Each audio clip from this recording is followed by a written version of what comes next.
Bonjour, bonjour Bonjour tout le monde. et merci pour votre participation à ce nouveau webinaire, le premier de l'année. D'ailleurs, bonne année puisqu'on est le 30 janvier, on a encore le droit de le dire. Ce premier webinaire de l'année 2025 de l'Email Academy de Mailjet. Et donc, cette année, pour ce premier webinaire, nous allons parler justement des tendances de l'emailing à venir. Donc, ce à quoi vous pouvez vous attendre en termes de technique, en termes de réglementation, en termes d'innovation dans tout ce qui concerne l'email marketing. Avant de commencer, je vous rappelle que, évidemment, ce webinaire est enregistré et que vous pourrez le revoir, vous recevrez une notification par email pour pouvoir le revoir par la suite. Et dans l'éventualité où vous n'êtes pas présent actuellement maintenant, ce jeudi 30 janvier à 15h, devant votre écran, il n'y a pas de problème, vous serez aussi notifié. Donc, Et aussi, vous pouvez poser vos questions dans le chat, mais c'est mieux de les mettre dans l'onglet Q&A, en fait, que vous verrez. Comme ça, on peut s'assurer qu'ils sont traités. voilà. Et n'oubliez pas que vous pouvez aussi les mettre des réactions dessus pour les questions que vous trouvez les plus intéressantes et remonteront en tête de liste. Et moi, je suis intéressée de savoir d'où tout le monde vient aujourd'hui en France. Je sais pas si... De La Rochelle, Myriam vient de La Rochelle. En France ou ailleurs, par ailleurs. Ouais, ouais, d'autres francophones. Chambéry, Paris, Lille. Ah, je suis aussi à Lille. Nantes, Nice, beaucoup de Parisiens, Perpignan. La France entière est représentée, c'est formidable. Donc, les présentations, je suis Thomas Edukovic. Jusqu'à récemment, j'étais spécialiste de la localisation et des contenus en français. Depuis, je suis devenu responsable marketing France pour Mailjet. Voilà. Et donc, Stéphanie. Et moi, c'est Stéphanie Watson. Je suis et j'ai toujours été, enfin, depuis 2 ans, responsable senior du produit chez Mailjet. Et moi, je suis basée à Avignon, en fait. Donc, je contribue voilà. Voilà. Tout le monde n'est pas basé à Paris. La preuve, avec, Voilà. avec nous deux. En coulisses, pour nous accompagner, nous pouvons compter sur Daniela et Lana qui répondront à vos questions d'ordre technique, le tout venant, on va dire, dans l'onglet Q&A dont a parlé Stéphanie. Et en assistance logistique, nous pouvons compter sur Laura et Thomas. Donc Laura qui est basée en Allemagne et Thomas au Texas. Donc vraiment, on est partout en France, mais aussi partout dans le monde. Donc, pour que tout ça se déroule correctement. Bonjour des Salons de Provence de Antoine. Au sommaire, aujourd'hui, on va aborder donc les grandes tendances de l'email marketing pour 2025 via 4 grands thèmes. Le premier, évidemment, dont on parle depuis 3 à 4 ans maintenant, c'est l'intelligence artificielle. Ensuite, on abordera les questions de responsabilité et d'inclusivité dans l'emailing. Ensuite, les terribles questions de bots et de suivi des emails. Donc, comment est-ce qu'on peut faire pour connaître vraiment les performances de ces campagnes alors que le monde numérique pullule de robots. Et enfin, un point sur la communication omnicanal. Avant de commencer, on va ouvrir un petit sondage. Donc, outre pour maintenant qu'on sait d'où vous venez, on va vous demander si vous utilisez l'IA dans vos activités marketing ou emailing. Donc, n'hésitez pas à voter dans l'onglet qui vient de s'ouvrir. Ça nous permet d'évaluer déjà votre niveau de connaissance et aussi votre niveau d'utilisation. Et aussi parce que, donc, comme on l'a dit, depuis au moins 2 ans, 3 bonnes années même, l'intelligence artificielle, c'est un thème qui est omniprésent dans l'actualité numérique, dans le monde numérique. Et donc, forcément, ça pénètre de plus en plus les activités de marketing, d'emailing. Mailjet n'y échappe pas. Une large majorité de oui dans les utilisateurs et utilisatrices d'emailing, c'est intéressant. On vous laisse encore quelques secondes pour voter, mais c'est oui. C'est pas étonnant, c'est pas étonnant parce que ce sont des outils qui, au début, ont intrigué et puis finalement se sont révélés relativement pratiques par la suite. Très pratique, on va dire. Très pratique. Bon, je vais fermer le sondage. Mais oui, donc large majorité de oui qui l'emporte. Eh bien, ça tombe bien parce qu'on va en parler. Donc voilà les résultats du sondage. Mais donc oui, on va commencer cette présentation par l'IA côté expéditeur. Oui, donc, comme on vient de le dire, il y a l'IA, en fait, c'est pas une surprise. Depuis l'arrivée en scène, surtout, je pense, de ChatGPT en 2022, l'utilisation de l'intelligence artificielle dans quasiment tous les domaines ne cesse de croître, excusez-moi. Et je pense que la majorité qui s'en servent aujourd'hui, ils se sont déjà rendus compte que ça les aide dans la productivité et l'efficacité journalier. Et ce n'est pas moins le cas dans l'emailing. Donc, il y a même des études qui le montrent. Par exemple, cette étude de Bain & Company de 2024 qui montre qu'il y a eu un gain de productivité dans la création des emailing ou de contenu d'emailing de 30 à 50%, ce qui est énorme.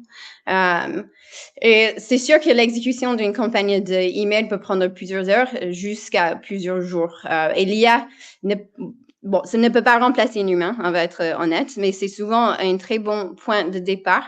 Ça peut être beaucoup plus facile d'éditer quelque chose qui est existant que d'essayer de démarrer avec une page blanche. Et donc, je pense que on vise pas la perfection avec l'IA, mais c'est surtout ça peut nous débloquer la créativité de nous-mêmes. Et donc, côté Mailjet, nous avons déjà introduit un générateur de paragraphes de texte d'email dans l'interface, dans l'éditeur d'email que nous avons aujourd'hui, ainsi qu'un générateur d'objets d'email. Actuellement, nous travaillons sur l'amélioration de ces deux fonctionnalités pour en faire plus une sorte de chatbot, pas un chatbot, mais un assistant en fait de contenu qui va un peu améliorer et amener plus d'expérience que vous avez avec ChatGPT dans Mailjet. Et ça va sortir fin février. Et donc, nous avons hâte de le voir en production. Mais il n'y a pas que les générations de contenu, bien entendu. Il y a aussi l'utilisation de l'intelligence artificielle sur tout ce qui est, par exemple, la segmentation. On peut utiliser l'intelligence artificielle pour identifier les gens qui sont plus susceptibles d'ouvrir un email en fonction de leur comportement, parce qu'il est capable de identifier et de trouver des patterns dans les données plus rapidement que d'autres outils. On peut l'utiliser aussi justement pour analyser des statistiques en fait et en sortir des informations pertinentes. Donc il y a beaucoup d'applications dans l'emailing qui peuvent être utilisées avec l'IA. Et notre sortie la plus récente avec l'IA côté Mailjet, et on est très contente de le montrer, c'est notre générateur de modèles d'email. Donc, pourquoi est-ce que nous avons créé cet outil? C'est comme je viens de dire, la création d'une campagne de emailing peut prendre plusieurs heures à mettre en place du début jusqu'à la fin. Et souvent, la création d'une template d'email, si on ne sait pas coder, ça peut être compliqué de créer quelque chose rapidement qui corresponde à un besoin spécifique. Du coup, nous avons pensé à un outil qui pourrait vous créer une structure de template avec du texte et un objet d'email en quelques secondes. Comme ça, comme on dit, on vise pas la perfection, mais ça vous donne un départ et avec un brouillon qui est customisé et customisable. Donc, je vais vous faire un petit démo de cet outil. Hop. Et hop. Voilà. Donc, pour ceux qui connaissent déjà Mailjet, je suis dans la création de campagne ici. On clique sur créer une campagne et on va aller dans modifier l'email et on voit qu'il y a un nouvel onglet qui est demandé à l'IA. Là, on clique sur commencer et on va demander que quelques petites informations. Le type d'email, donc il y a plusieurs types. Là, c'est presque le Saint-Valentin, donc on va faire un petit email promotionnel pour le Saint-Valentin. On doit rentrer une petite description de l'email qu'on souhaite créer. Si on n'est pas certaine de comment construire la description, il y a des exemples, donc on peut générer un exemple. Il y a aussi des conseils utiles. Mais nous, on a une idée bien précise en tête. Donc, on va créer une email pour une fleuriste qui fait une promotion pour le Saint-Valentin. Après, on va cliquer sur la prochaine étape et là, on va choisir notre thème. Donc, on peut utiliser le kit de marque ou le brand kit qui si on en a une. On peut aussi extraire un thème depuis notre site web si nous n'avons pas encore créé une brand kit. Ou on peut laisser l'IA générer un thème. Donc, nous, on a choisi l'IA parce que on le fait pour le Saint-Valentin. Et voilà, là, on a le résultat. Et on peut, si on n'est pas content des couleurs, on a une petite sélection de couleurs, mais qui est basée du coup sur ma demande dans les informations que j'ai fournies au début. Et une fois qu'on est content avec le résultat, on peut aller directement dans le builder pour commencer dans l'éditeur, pour commencer à le personnaliser. Donc là, je vais juste montrer vite fait quelques façons de le personnaliser. Je vais ajouter un logo rapidement parce que je n'ai pas choisi le brand kit. Et je vais également remplacer les images. Donc, vous allez voir qu'il n'y a pas d'image pour l'instant. C'est quelque chose sur lequel on travaille, mais on voit aussi que c'est assez rapide et on peut aller dans les galeries d'images et rajouter nos propres images très facilement. Pareil, si jamais on n'est pas content du texte qui est fourni, il y a toujours l'outil de génération de texte d'email qui est disponible dans l'éditeur directement pour pouvoir faire des ajustements. Et avec le nouvel assistant de contenu qui va arriver fin février, ça va être d'autant plus facile qu'aujourd'hui. Voilà. Merci pour la présentation. Avant de passer à la suite, un rappel. Donc oui, le webinaire sera rediffusé. Vous serez notifié par email lorsque la rediffusion sera disponible. Et on a quelques questions qui sont liées à la présentation que j'ai envoyée donc, dans l'onglet Q&A. Donc, n'hésitez pas à l'utiliser si vous avez des questions spécifiques au produit. Ça sera plus simple pour nous pour les identifier derrière. Et enfin, oui, depuis hier, l'interface a légèrement changé au niveau du design. Est-ce que tu peux en dire 2 mots avant qu'on passe à la suite, Stéphanie ? Oui, on a refait notre navigation. Donc, avant, c'était sur le haut de l'écran et maintenant, c'est sur le gauche. C'est beaucoup plus moderne. Donc, j'imagine que ça va être un gros changement pour les utilisateurs, mais moi, je l'utilise depuis septembre maintenant et j'en suis ravie. C'est beaucoup plus facile de naviguer quand on est notamment dans les modèles d'email ou dans les pages d'atterrissage, les landing pages. Voilà, c'est plus facile de retourner sur le dashboard, le home de Mailjet. Il y a eu aussi, on va en parler d'autres petites fonctionnalités qui sont sorties hier aussi, plus tard dans la présentation. Mais il y a aussi, du coup, j'en ai parlé, le kit de marque, le brand kit, qui est une moyen d'enregistrer et je trouve pas mes mots. Votre logo, vos couleurs de marque et vos polices dans Mailjet et du coup de les appliquer directement au modèle d'email et bientôt dans l'éditeur directement. C'est quelque chose sur lequel on travaille également. Donc, vous allez également gagner du temps et comme j'ai dit, vous pouvez l'utiliser avec le générateur de template par l'IA. Voilà. Et donc, puisqu'on parle d'IA, parlons aussi de l'IA côté destinataire, puisque donc il n'y a pas que les expéditeurs d'email qui s'en servent. L'une des informations les plus récentes qu'on a autour de l'IA dans la boîte de réception vient du côté de Apple. Donc là, c'est à prendre avec mesure, puisqu'on sait que iOS n'est pas le navigateur le plus utilisé en France ou en Europe, mais ça représente quand même une proportion probablement de vos destinataires, donc ça à garder en tête. Mais donc, Apple a lancé de nouvelles fonctionnalités liées à l'intelligence artificielle. Déjà, en début 2024, Apple avait mis en place, via son application Apple Mail, un système assez similaire à ce qu'on a dans Gmail depuis une bonne dizaine d'années maintenant, je dirais, avec les onglets promotion importants, etc. Et aussi une sorte de hiérarchisation par importance des emails. Maintenant, Apple veut aller plus loin avec ce qu'ils appellent les AI Summaries, donc les résumés par IA, où le contenu des emails va être résumé, donc condensé, comme on peut le voir dans l'image ici, où sans avoir à ouvrir l'email, le destinataire va pouvoir voir en gros le contenu synthétisé de son email. Après, libre à lui ou elle d'ouvrir l'email derrière. Qu'est-ce que ça signifie pour vous en tant qu'expéditeur ? Eh bien, ça signifie qu'il va falloir aller droit au but, assez directement dans le contenu de vos messages, et aussi proposer des contenus qui intéresseront directement les destinataires. Donc, ça veut peut-être dire que vous allez devoir envoyer moins d'emails, c'est-à-dire moins déranger, entre guillemets, les destinataires, mais leur proposer toujours un contenu plus pertinent qui sera donc accessible via ces résumés et qui vont pousser le destinataire à ouvrir l'email pour ensuite profiter de l'email, du message en tant que tel. Donc ça, c'est la dernière grande innovation dans le domaine à garder en tête. Passons à la suite, à savoir l'accessibilité dans le monde de l'emailing. Oui, donc je pense qu'il y a beaucoup de gens qui sont au courant.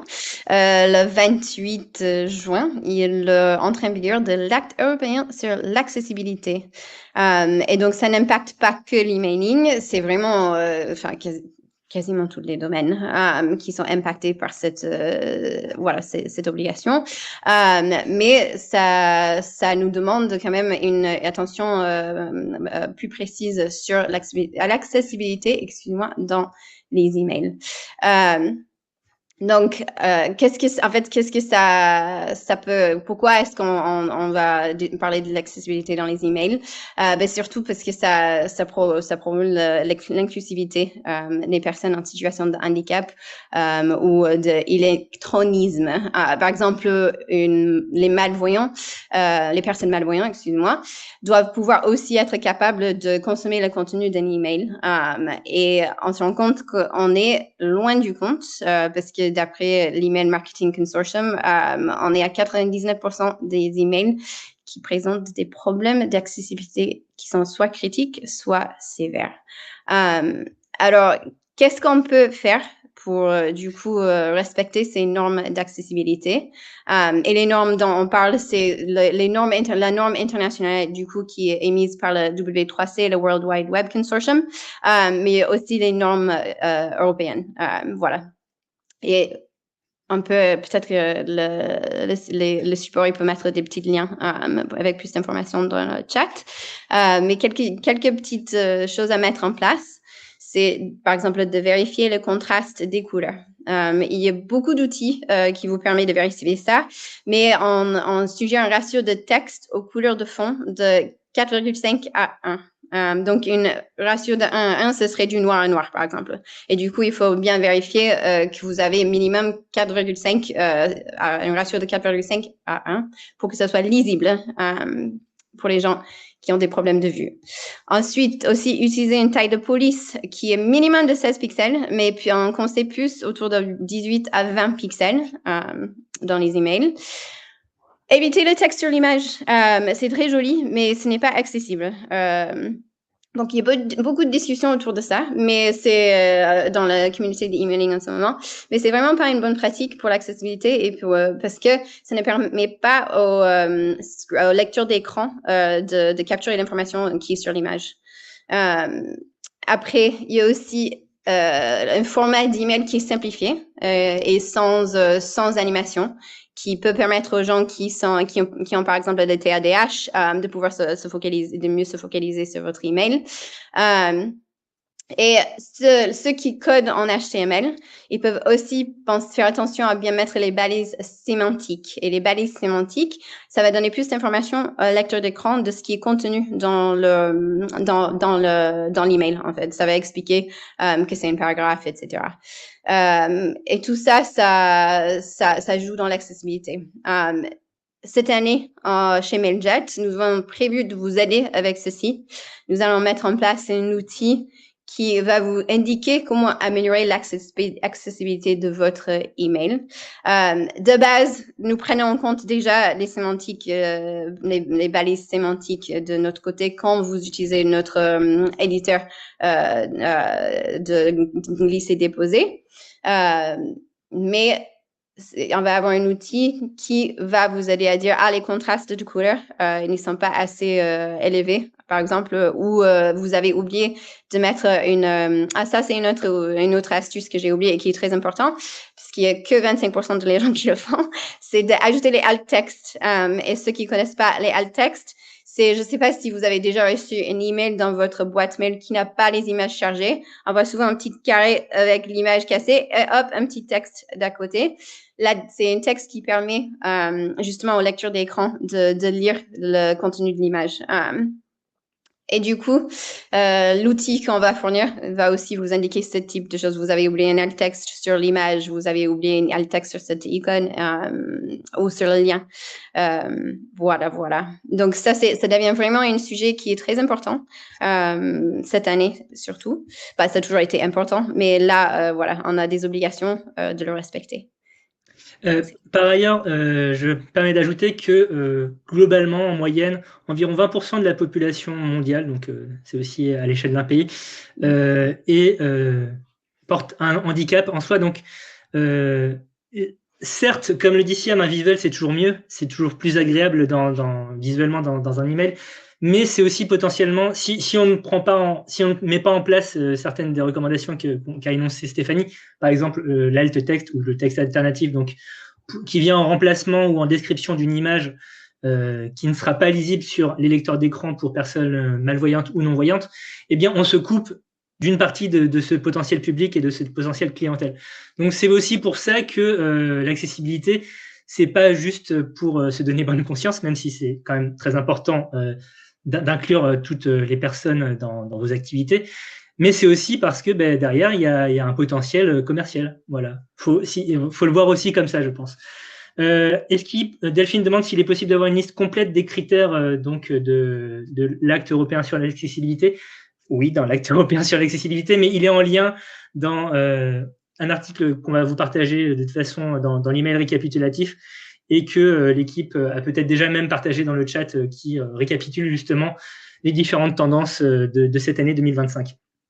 Il y a aussi les daltoniens qui ne voient pas certaines couleurs, tout à fait. C'est comme le dit Bénédicte, c'est pour ça que l'importance du contraste est primordiale pour que, quelle que soit la façon dont on peut percevoir ces couleurs, le texte reste lisible. Voilà. Oui. Et aussi une police spécifique pour les gens qui sont dyslexiques. Si on sait que notre audience peut contenir des gens dyslexiques aussi. Donc oui, il y a plein de choses à implémenter en fait sur l'accessibilité. Et merci pour le rappel, Thomas, parce que c'est très important. Et donc l'acte européen sur l'accessibilité rentre en vigueur le 28 juin. Il y aura probablement une période d'adaptation, comme toujours quand ce type de texte entre en vigueur, mais si vous êtes prêt le plus tôt, ça sera le mieux. Oui, c'est ça. Oui, en fait, je pense que la date d'adaptation, excusez-moi, c'est jusqu'en 2028. Mais oui, la date de mise en vigueur, c'est vraiment le 28 juin. Et donc, c'est mieux d'être conforme d'ici le 28 juin, si possible. Passons à la suite. Donc, outre l'inclusivité, il y a aussi la question de la décarbonation de l'emailing. Donc, puisque les questions d'ordre écologique nous touchent à tous les niveaux de plus en plus aujourd'hui. Il suffit de voir les différentes catastrophes climatiques qui ont eu lieu dans les dernières semaines. Et donc, l'emailing peut aussi jouer un rôle dans le mouvement d'écologisation, on va dire, des pratiques numériques. Comment ? Eh bien, tout simplement en appliquant quelques bonnes pratiques et aussi des pratiques de bon sens. Aujourd'hui, donc dans l'emailing, ce qui pollue le plus, très largement, c'est le matériel informatique qu'on utilise. Donc, c'est pas tant les pratiques d'emailing que les outils qui vont permettre d'envoyer et de recevoir les différents emails qui ont un poids écologique. Cependant, est-ce que ça veut dire qu'on peut envoyer des milliards et des milliards d'emails à tout va ? C'est possible. C'est pas ce qui pèse le plus dans l'empreinte carbone des activités numériques. Mais bon, si on peut réduire ce taux de carbone émis par les emails, c'est tant mieux. Donc, parmi les bonnes pratiques en vigueur, il y a évidemment éviter les emails trop lourds, donc notamment en incluant des images plus légères. Ici, on a un petit récapitulatif des différentes quantités de CO2 émises par différents types d'emails. L'email contenant une photo, c'est une photo qui fait 1 mégaoctet. Donc, par email envoyé, vous dégagerez 50 grammes de CO2. Donc, c'est pour ça que réduire la taille des images, ça joue aussi. N'envoyez qu'à des contacts qui existent. Donc, ça veut dire faire un nettoyage régulier de vos listes de contacts, puisque comme ça, vous allez diminuer le volume d'envoi de votre côté et donc générer moins de CO2. Et surtout, il y a des initiatives qui ont commencé à émerger il y a quelques années via l'initiative Zéro Carbone Email, qui est conduite entre autres par Jonathan Lorieux, donc, que vous connaissez certainement si vous y évoluez dans le monde de l'emailing francophone. Et donc, l'initiative Zéro Carbone Email a mis en place l'initiative Email Expiration Date, donc date de péremption des emails, qui permet aux expéditeurs de mettre, comme son nom l'indique, une date de péremption au message qu'ils envoient. C'est-à-dire que vous envoyez une promotion pour les soldes d'hiver sont quasiment finis, mais vous envoyez une promotion pour les soldes d'hiver. En mars prochain, cet email, il n'aura plus aucun intérêt. Il va peut-être continuer à traîner pendant des années dans les boîtes de réception de vos destinataires. Avec cette date d'expiration, l'email sera automatiquement supprimé de la boîte de réception du destinataire au bout de la date échue, et donc occupera moins de place, générera moins d'émissions de carbone. Je vois que Stéphanie répond dans le chat par rapport aux tailles recommandées d'email et de messages, et c'est parfait. Donc, ce sont des pratiques à garder en tête. Donc, limiter les volumes, penser éventuellement à la mise en place d'une date de limite, d'une date de durée limitée d'utilisation des emails, et penser à réduire la taille des emails.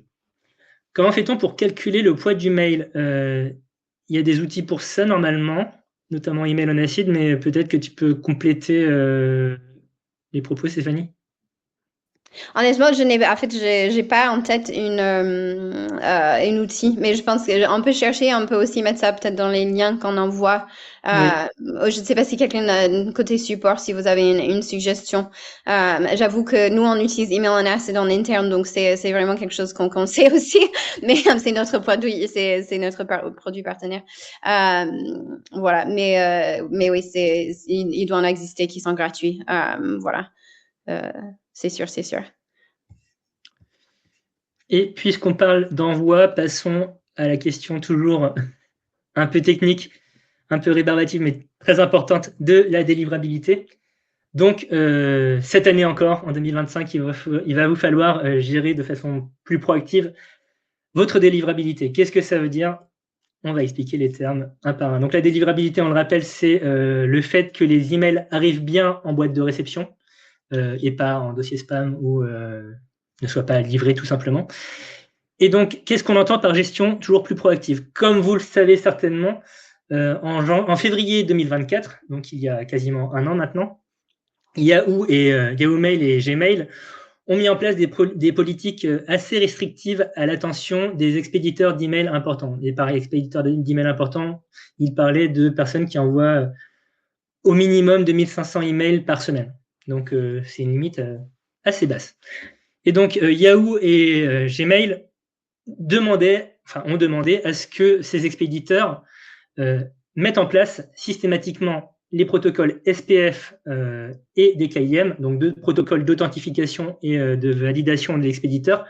Sinon quoi, ils ne délivreraient plus en tout cas, ou beaucoup moins correctement, les emails provenant d'expéditeurs qui ne se plieraient pas à cette règle. Aujourd'hui, on voit que le message est passé et de nombreux expéditeurs se sont mis au pas et ont implémenté SPF et DKIM. Dans un rapport récent produit par notre société sœur Mailgun, aujourd'hui, près des 2/3, voire un peu plus des 2/3 des expéditeurs considérés comme importants ont mis en place SPF et DKIM. Et donc, on pense très certainement que l'étape suivante, ça va être la mise en place de politiques DMARC plus strictes. Donc, DMARC, qu'est-ce que c'est? C'est aussi un protocole d'authentification des emails. C'est une ligne de texte, c'est un enregistrement texte dans votre DNS auprès de votre hébergeur de domaine. Et donc, DMARC est utile au serveur de réception des emails, donc du côté de vos destinataires, dans le cas où SPF et DKIM ne sont pas bien spécifiés. DMARC va pouvoir mettre en place 3 politiques différentes qui vont permettre la gestion et le traitement de l'email par derrière. Oui, logique pour le DMARC, ça devrait être déjà le cas pour tout le monde. Je suis bien d'accord avec vous, Christophe, mais c'est clairement pas encore le cas et c'est pas une obligation. Donc c'est pour ça aussi probablement que tout le monde ne s'y est pas mis. Donc les 3 politiques de DMARC, c'est none, donc rien, c'est-à-dire que l'email sera traité, archivé, enfin il sera laissé de côté, mais il ne sera pas supprimé.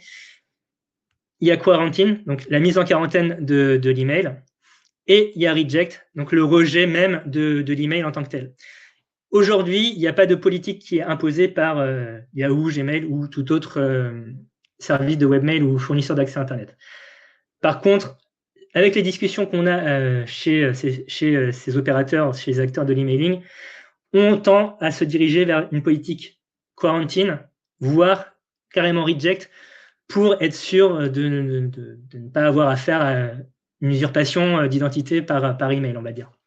Donc, c'est pour ça que les expéditeurs vont devoir aussi donc, se mettre à la page de démarque, puisque comme Delphine, tout le monde n'a pas le même niveau de connaissance, hélas, mais il va falloir au moins mettre au courant vos équipes techniques de l'existence de démarque et mettre en place des politiques au début qui peuvent être souples, donc P égale non, mais qui vont devoir aller vers des choses beaucoup plus strictes, donc P égale quarantine ou P égale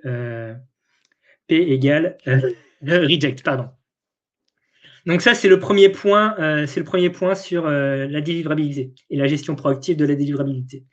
Le deuxième point, c'est la réputation du domaine qui va prendre de plus en plus d'importance et prévaloir sur la réputation de l'adresse IP dans les statistiques d'engagement, etc. Qu'est-ce que ça veut dire?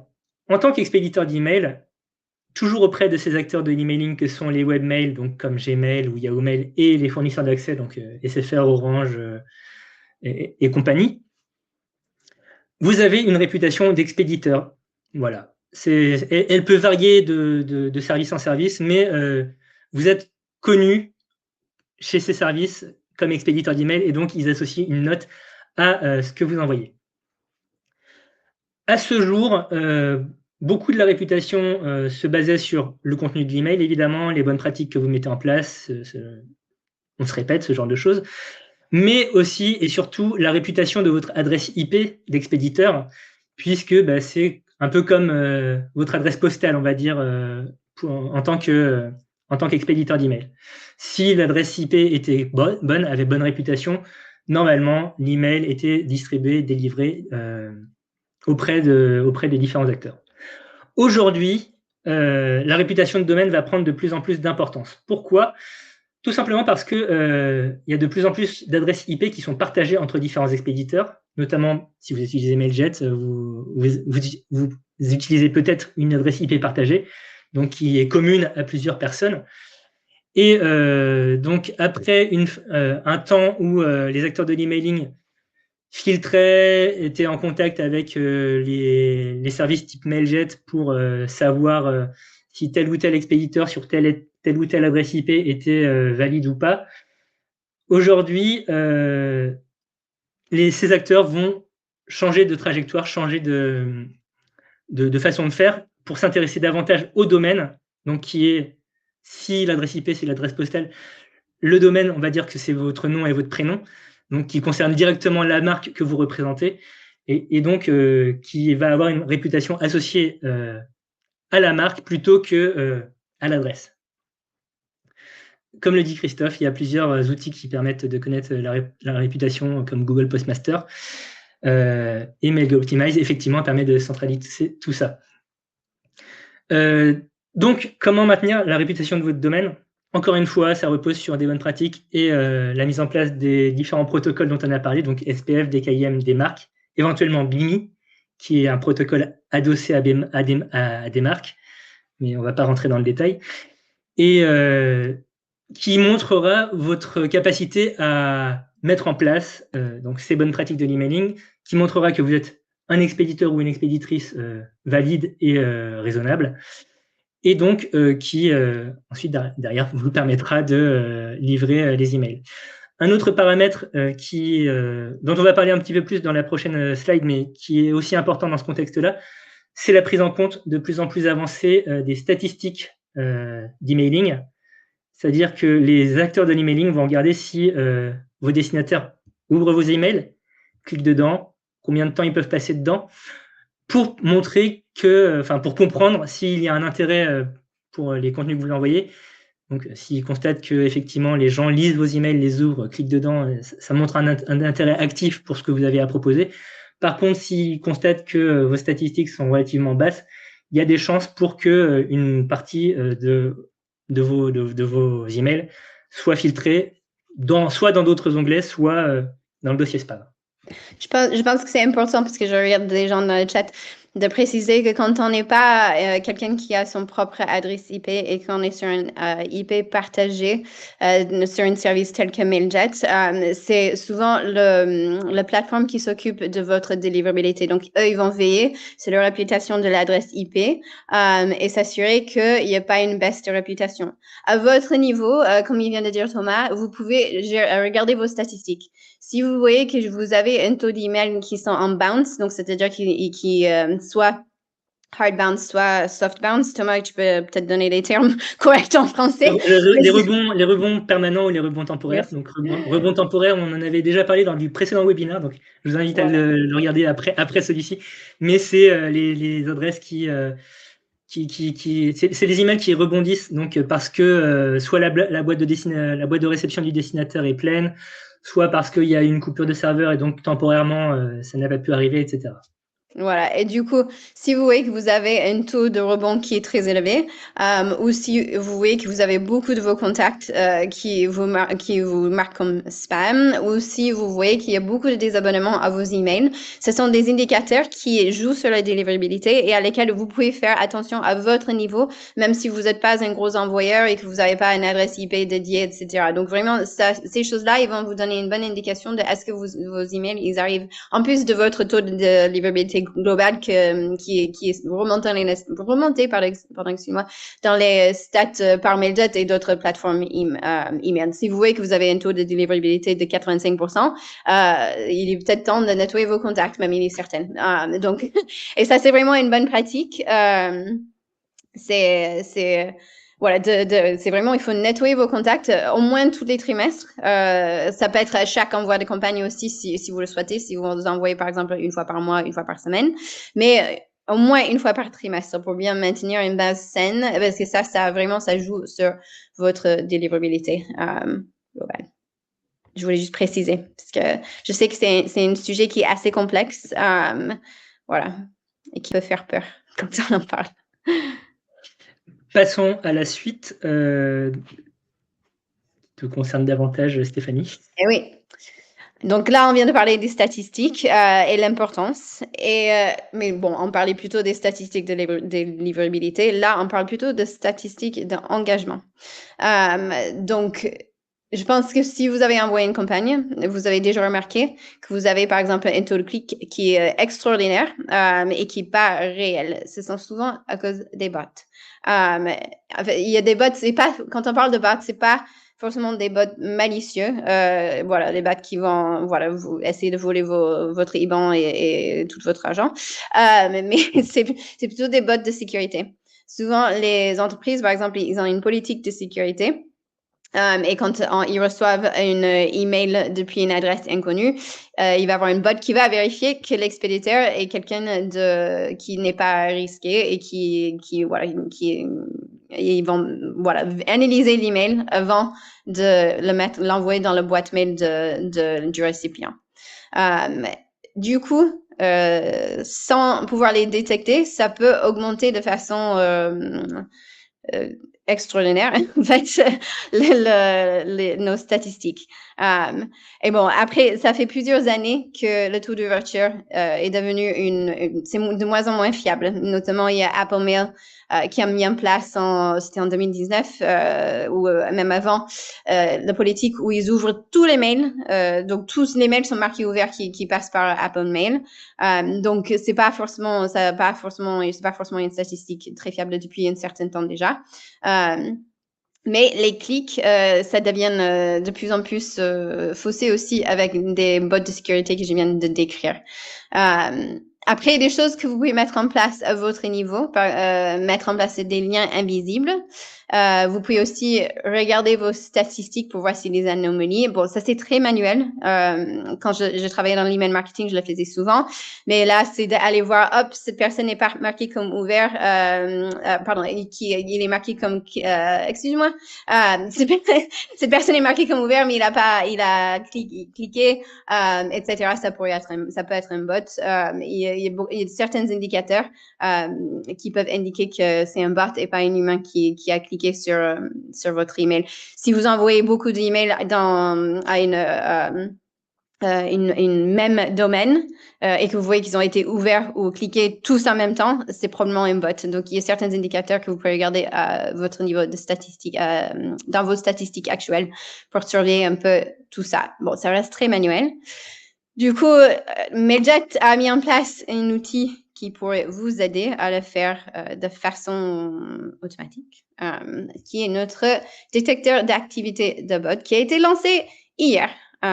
Donc, je vais vous faire une petite, bon, c'est pas vraiment une démo, je vais juste vous expliquer comment ça fonctionne chez nous. Et donc, je vais vous montrer une mini vidéo. Une seconde. Tadam! Est-ce que vous voulez que je mette en plein écran cette fois? Je vais essayer, parce que j'ai vu que l'autre n'était pas forcément très visible. All right. Voilà. Donc, ça, c'est une petite vidéo promo. Et là, on est dans les campagnes de Mailjet, là, dans les statistiques de campagne. Et en haut, on voit l'engagement des contacts. Donc, on voit le pourcentage qui ont ouvert, qui ont cliqué. Maintenant, ces statistiques, c'est vraiment le vrai engagement de vos contacts. Vous ne verrez plus les clics et les ouvertures de robots, de bots qui sont dans ces statistiques-là. On parle vraiment et c'est pour ça qu'il y a écrit en haut engagement des contacts, parce qu'on exclut d'office les clics de bots et les ouvertures de bots. Si vous souhaitez regarder plus en détail, on a le nombre de ouvertures de bots qui ont été supprimés et aussi les clics qui ont été supprimés, si vous souhaitez suivre ça dans ces indicateurs complémentaires. Il n'y a pas tout le monde qui a accès à cette fonctionnalité aujourd'hui. C'est vraiment ceux qui ont des comptes, qui ont nos statistiques avancées. Donc, c'est-à-dire les gens qui ont des comptes premium. Mais ça peut aider à pouvoir. En gros, pourquoi est-ce que c'est important? C'est qu'on peut vite gaspiller du temps si on pense qu'un clic, c'est un vrai clic et qu'on a derrière l'équipe commerciale qui va appeler tout le monde qui a cliqué dans une campagne, on peut vite perdre du temps parce qu'ils vont appeler les gens qui vont dire « Ah, mais je sais pas de quoi vous parlez, j'ai jamais cliqué dans votre email. » Donc, vraiment, c'est un gain de temps et vous êtes sûr vous avez une meilleure mesure du vrai engagement sur vos campagnes plutôt que des statistiques faussées. Donc, on est très content de cette fonctionnalité et c'est basé sur plusieurs critères et c'est voilà. Donc, si vous l'utilisez, on serait intéressé par vos retours et on a déjà vu qu'il y a, je pense qu'il a sorti les statistiques, il y avait 60% des clics qui étaient des bots en fait. Donc, c'est énorme. À noter que c'est une fonctionnalité qu'on nous demande depuis 2 bonnes années, je dirais, notamment avec l'émergence de services comme tu as dit, comme Mail in Black, qui justement, par souci de sécurité, vont systématiquement cliquer sur tous les liens. Donc, voilà, avec cette nouvelle fonctionnalité, cette nouvelle visualisation des statistiques, vous avez une vision plus réelle, plus claire, en tout cas, de qui agit et clique réellement sur vos emails. On arrive à la fin de la présentation, la dernière point à vous présenter avant de passer à vos questions. Donc, un dernier point sur la communication omnicanal. Donc, l'emailing reste le canal de prédilection pour tout ce qui est communication promotionnelle auprès des consommateurs. Mais les études les plus récentes, donc menées soit par Mailjet, soit par Mailgun, soit par notre société mère Sinch, montre que plus que jamais, les destinataires veulent être contactés de différentes façons, notamment par email, mais aussi par SMS, par message via des plateformes comme WhatsApp. Et donc, aujourd'hui, il est important déjà de jauger l'intérêt de votre public pour ce type de communication. Donc, avant de vous plonger dans la communication omnicanal, essayez d'évaluer si c'est vraiment ce dont vous avez besoin et ce que vos clients veulent. Mais s'ils le veulent, essayez de comprendre comment est-ce que les différents canaux peuvent fonctionner en synergie plutôt qu'en tant que tuyau parallèle. Est-ce que une communication commencée par email peut pas se poursuivre ensuite par des échanges sur WhatsApp, ce genre de choses? ce sont des choses à mettre en place, évidemment, que vous pouvez faire via Sinch, donc notre société mère, encore une fois, mais qui sont à garder en tête quand vous élaborez votre stratégie de marketing sur le long terme, donc notamment sur l'année qui vient, voire vous projeter plus tard parce que, évidemment, ça va demander des ressources supplémentaires. On va pouvoir prendre vos questions. Est-ce qu'il y a des questions qui se démarquent? Je vais trier par les plus avis positifs. Alors, est-il possible d'avoir la liste complète des critères d'accessibilité? Ah oui, non, ça c'est Delphine qui avait demandé. Donc, je vais vous partager le lien dans le chat. Ce sera le plus simple. Mais donc, la réglementation, donc l'accord sur l'accessibilité explique justement tout ce dont les entreprises doivent prendre en compte. Voilà, le voilà. J'ai l'acte législatif et je le rentre ici. Comme ça, vous avez toutes les informations nécessaires. L'URL est en anglais, mais la page est en français, ne vous inquiétez pas. Des questions autour de comment savoir si on respecte les normes SPF et DKIM. Donc, ça a été en partie répondu par nos équipes, donc par Lara et Daniela dans le chat, mais vous savez quand vous les avez mises en place, en fait, tout simplement, puisque ce sont des enregistrements que vous devez proactivement mettre en place dans vos enregistrements DNS. Donc, si vous n'êtes pas si vous n'avez pas un profil technique, je ne sais pas quel est votre profil, Laura, mais si vous n'avez pas un profil technique, demandez à vos équipes informatiques qui, elles, sauront forcément si SPF et DKIM sont déjà en place ou pas dans vos systèmes. Oui, il faut avoir accès à votre hébergeur de site web. Donc, oui, je pense que si vous, c'est pas vous gérer ça, il va falloir demander à votre équipe technique. Après, on a une très bonne vidéo qui montre comment le mettre en place chez Mailjet avec un exemple de chez GoDaddy. Après, bon, il y a plusieurs hébergeurs de sites web, donc voilà, ça peut pas s'appliquer à tout le monde. Mais voilà, ça peut peut-être vous aiguiser aussi sur comment... Et c'est visible aussi depuis votre compte Mailjet si c'est en place ou pas, activé ou pas. Je pense que c'est dans les paramètres de compte et après, il y a un onglet SPF DKIM carrément. Donc, vous pouvez vérifier si vous avez Mailjet, si c'est actif ou pas. Et l'activer si c'est pas le cas aujourd'hui. Quelle est la bonne taille d'image? Ça a été répondu plusieurs fois, mais donc on va le dire de vive voix, parce que c'est une information intéressante et importante. Donc, on a vu qu'un email avec une image de 1 méga générait 50 grammes de CO2. Pour des facilités donc, de distribution, mais aussi pour diminuer l'impact environnemental de l'email, on recommande des images qui font une taille de 100 à 150 kilooctets. Voilà. Léa n'a pas compris la partie concernant la délivrabilité à propos de la réputation de domaine qui va prévaloir sur la réputation d'IP. Quel impact? L'impact, c'est que si votre domaine n'a pas une bonne réputation, vos emails arriveront moins bien à destination. Ça, c'est la version très, très réduite. La version plus longue, c'est que les acteurs de l'emailing vont continuer à analyser la réputation de votre adresse IP, parce que y a plein d'expéditeurs qui utilisent des adresses IP dédiées, donc qui sont propres à eux et elles-mêmes. Et donc, ça c'est une information qui va avoir un poids pour les webmails et les FAI.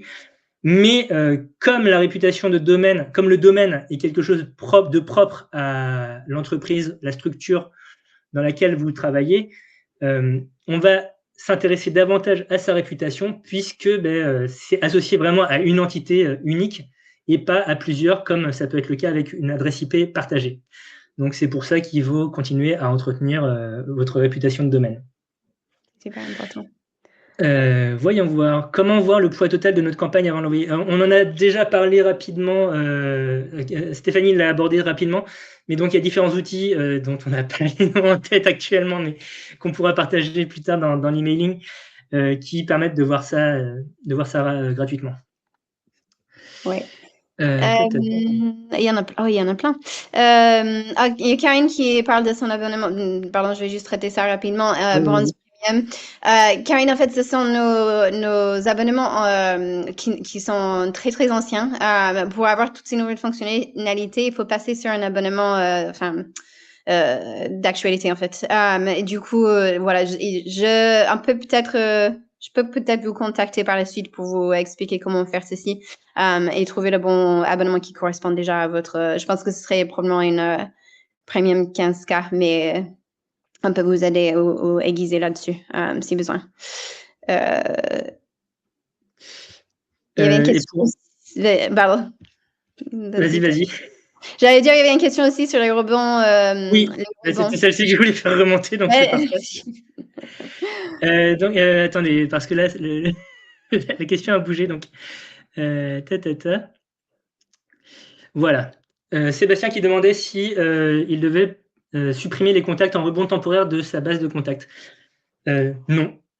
Non, parce que justement, s'il renvoie un rebond temporaire, par définition, c'est une erreur qui n'est pas amenée, théoriquement, à se reproduire. Si un même contact renvoie plusieurs fois de suite un rebond temporaire, normalement, il devrait être classé en rebond permanent au bout d'un certain moment. Mais si ce n'est pas le cas, oui, là, à ce moment-là, vous pouvez effectivement les supprimer de votre côté manuellement. Mais normalement, si tout se passe bien, les envois devraient reprendre vers cet email ou ils devraient passer en statut rebond permanent. Au bout de combien de temps de rebond temporaire conseillez-vous de le supprimer? Ça dépend de votre rythme d'envoi, en fait. Des fois, j'en ai qui ont plus de 6 rebonds temporaires. Ouais, bon, là, il faut peut-être effectivement les retirer. Si une même adresse a envoyé 6 fois de suite un rebond temporaire, peut-être que les systèmes de leur côté estiment qu'il y a encore une chance que l'email parvienne, mais c'est quand même un signe assez fort que l'adresse n'existe probablement plus ou n'est plus utilisée en tout cas. On a aussi une fonctionnalité qui peut vous aider à nettoyer vos bases, ça s'appelle les validations, et vous pouvez charger vos listes dedans et ça va vous aider à voir si vos contacts ils sont des contacts viables ou pas. C'est une fonctionnalité payante, c'est inclus tout ce qui est dans tout abonnement payant. Il y a une certaine quantité de validations qui sont incluses, mais voilà, c'est quand même un outil qui pourrait vous aider aussi à décider si un contact est à supprimer ou pas. Parce que vous aurez plus d'informations sur le contact en lui-même. Ça donne un niveau de risque et les informations sur l'adresse mail.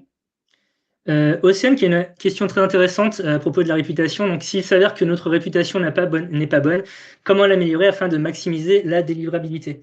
Parce que oui, construire sa réputation, c'est compliqué. La détruire, c'est très facile. Enfin, c'est comme dans la vraie vie, finalement.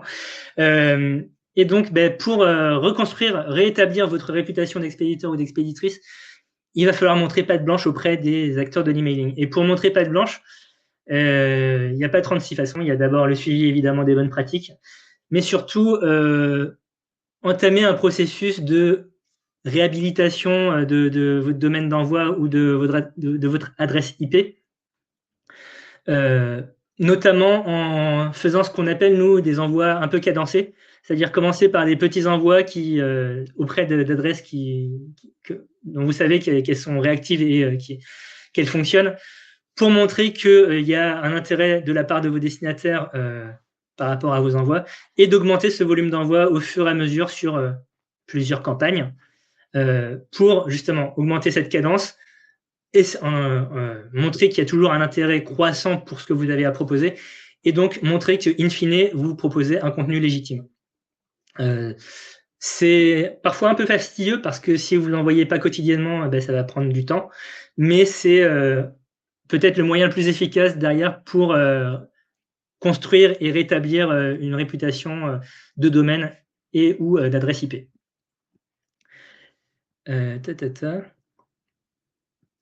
Qu'est-ce qu'on voit encore? Comment fonctionne la validation? Nous demande Siam.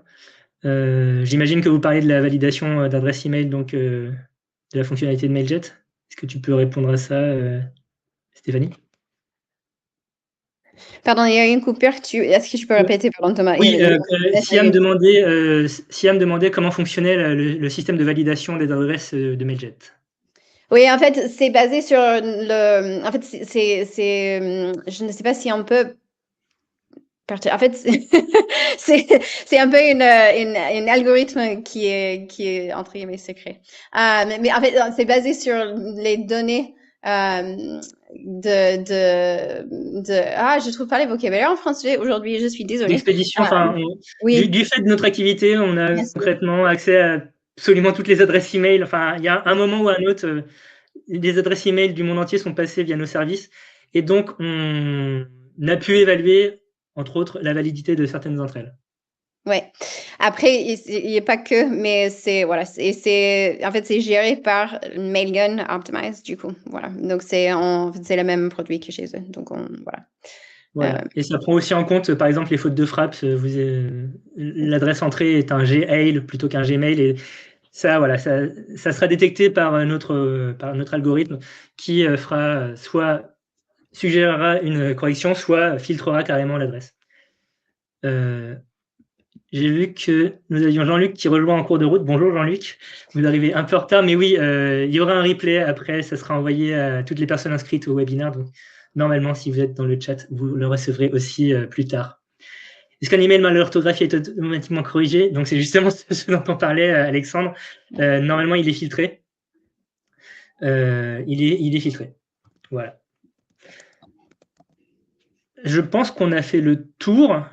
Oui, et je vois juste quelqu'un qui a demandé si backclick, les détections de l'activité des bots est compatible avec l'API. Et oui, c'est les mêmes statistiques qui seront dans l'API, qui seront dans l'interface. Donc, si vous utilisez exclusivement de l'API de Mailjet et que vous avez un compte premium au plus élevé, vous allez avoir les bots qui vont être exclus de vos statistiques automatiquement. Voilà. Est-ce qu'il y a d'autres? Oui, je regardais les questions aussi. Je crois qu'on a répondu. Ah, pas mal. Il y a quelqu'un qui a demandé si on a une webinaire pour les débutants.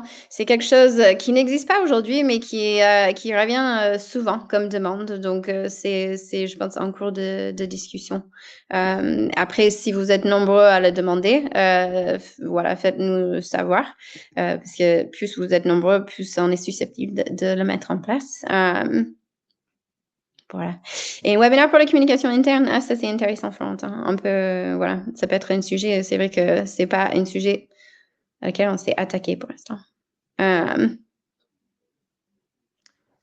Véronique vote pour un webinaire pour les débutants, donc c'est quelque chose sur lequel on va réfléchir. Mais oui, on avait fait la toute première session de l'Email Academy qu'on avait animée était justement sur les principes fondamentaux de la délivrabilité. Donc normalement à l'attention des débutants. Mais oui, normalement cette année il y aura encore plus de webinaires. Donc il y aura forcément une session ou deux où on pourra justement revoir les bases de l'emailing dès le départ, et on ne manquera pas de communiquer autour, évidemment. La question de Nadine sur comment nettoyer... dernière question, vraiment la toute dernière question de Nadine sur comment nettoyer la base de données des contacts. Il faut retirer les contacts qui n'ont pas eu d'activité depuis un certain temps. Donc, ça dépend, encore une fois, de votre rythme d'envoi. Mais si vous constatez que depuis 3 mois, certains contacts n'ouvrent plus, ne cliquent plus, n'ont plus aucune interaction avec vos emails, vous pouvez les supprimer. On part du principe de toute façon qu'au moins 20% de votre liste de contacts devient caduque au bout d'un an. C'est-à-dire que tous les ans, il y a 20% des adresses dans vos listes qui sont périmées. Donc ça, c'est un premier tri à faire statistiquement, manuellement, effectivement, comme le souligne Alexandre. Tout repose sur les interactions et sur vos statistiques de campagne. Voilà ce que j'aurais à dire. Merci beaucoup pour votre attention.